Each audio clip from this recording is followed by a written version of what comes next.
buragani kengaytirishimiz kerak. Bitta burashimizda demak 0,25 millimetrga kengayadi.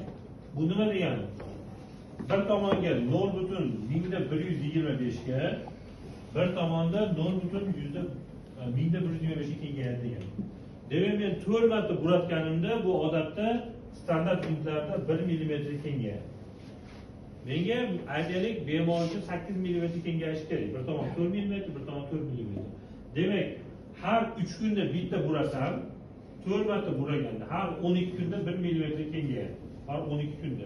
Demak, 8 mm kengaytirish uchun 12 ni 8 ga ko'paytiraman. 8 96 kunda. 96 kunda demak 8 mm kengayadi ekan. Bu taxminan olganda 3 oydan sal oshadi.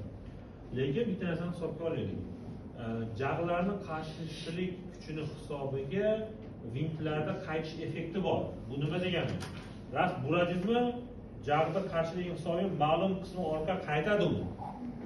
Siz 8 mm olish uchun 96 kun kamlik qiladi. Biz odatda buni 15 foiz ko'paytiramiz odatda. Kimda 20 foiz, u vint turiga bor. Agar 3 etapli vintlar bo'lsa, ular 3 marta buraganda 1 mm kengayadi. Agar 4 etapli vintlar bo'lsa, demak 4 marta buraganda 1 mm kengayadi.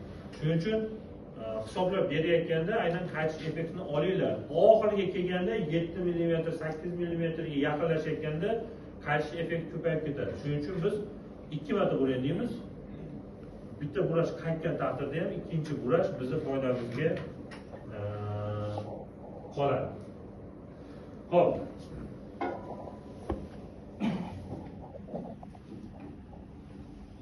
Pastki jag uchun mo'ljallangan yakka vintlar